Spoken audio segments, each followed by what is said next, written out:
Hi guys, so it is time for my monthly favourites, this being the end of the month of October. Yeah, let's not even get into that. But I thought I would just change up the location slightly and sit in my comfy armchair in my bedroom. You know, for a change. Got a bit of a sore back.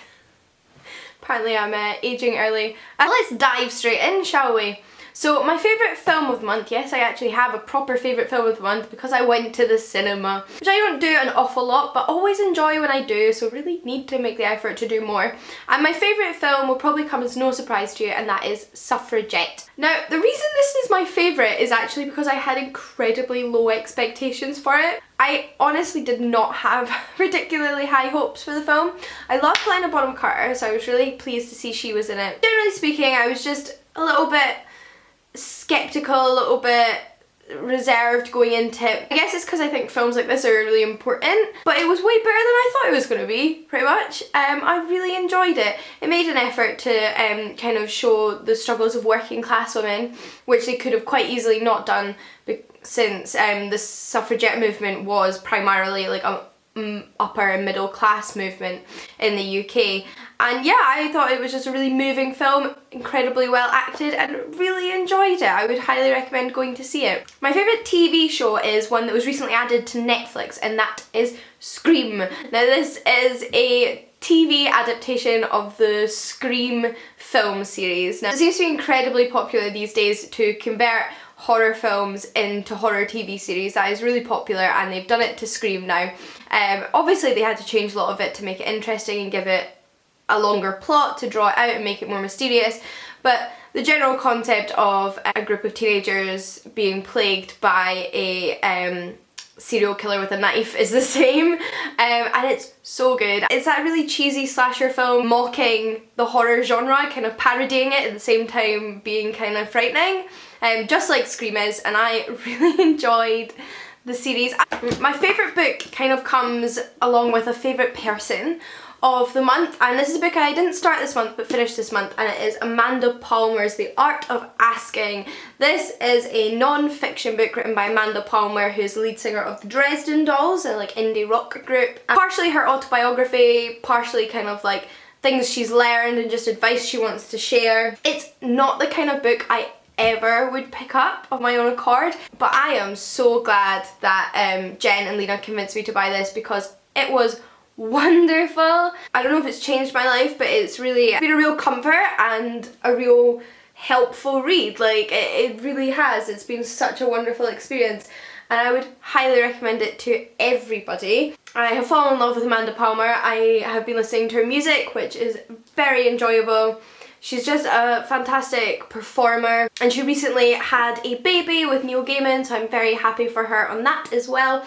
And yeah, I just want everybody to go check out her book because it was so awesome. And I ended up downloading the audiobook whilst I was reading this because the audiobook is read by Amanda herself, and there are little bits of recorded music in there. So it's really an added experience. It's really wonderful if you like audiobooks to listen to this one. And I have to admit that she really helped me get over any reservations or fears I did have about creating a Patreon account, because she's just all about helping support each other and like helping each other make stuff and just like, I don't know, asking. It also made me way more appreciative of buskers and like people that perform as living statues and all these kind of things, street performers out there. I have a whole new level of respect for them, so thanks Amanda. The next favourite kind of is a book. It's a book I've read a million gazillion times, but I'm chucking it in here because a new edition came out this month, which was a favourite of course, and that is the illustrated edition of Harry Potter and the Philosopher's Stone, illustrated by Jim Kay. Now I'm sure most of you have seen this on the internet.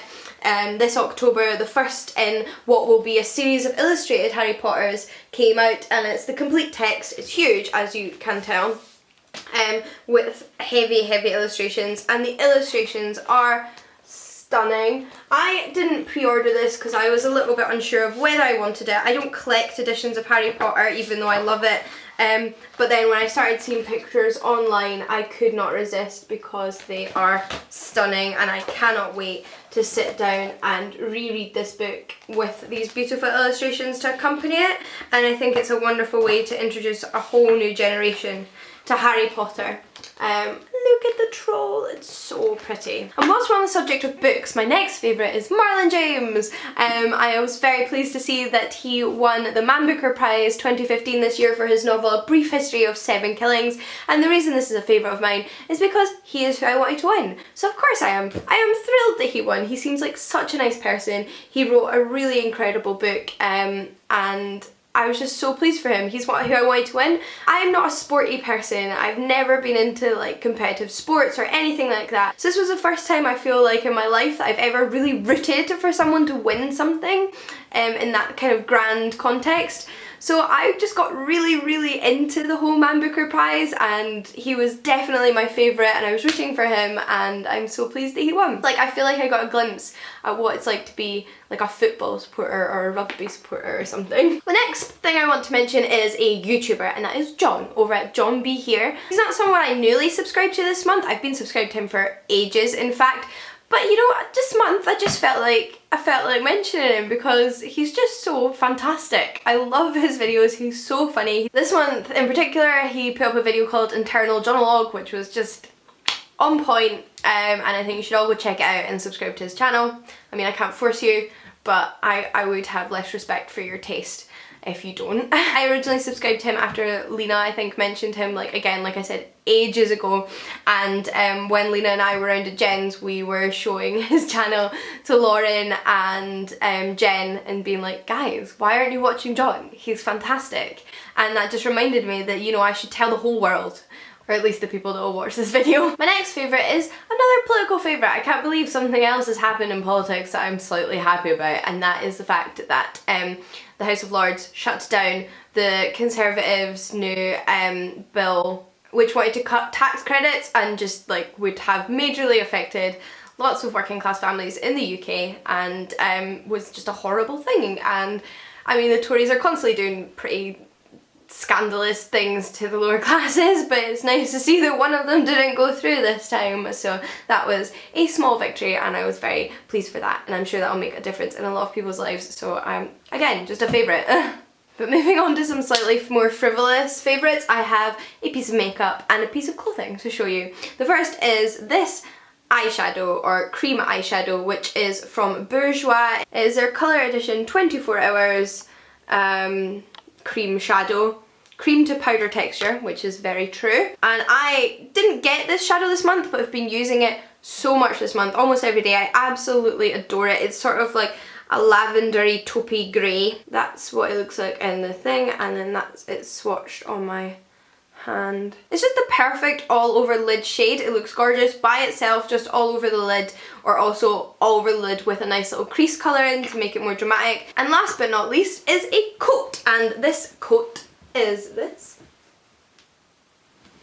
It's a very basic shape, that kind of oversized, boxy, long, straight cut coat, and it's from New Look, and it was £27.99, which I am sorry, but that is an amazing deal for a coat, especially one that is so nice and like it just goes with so many things.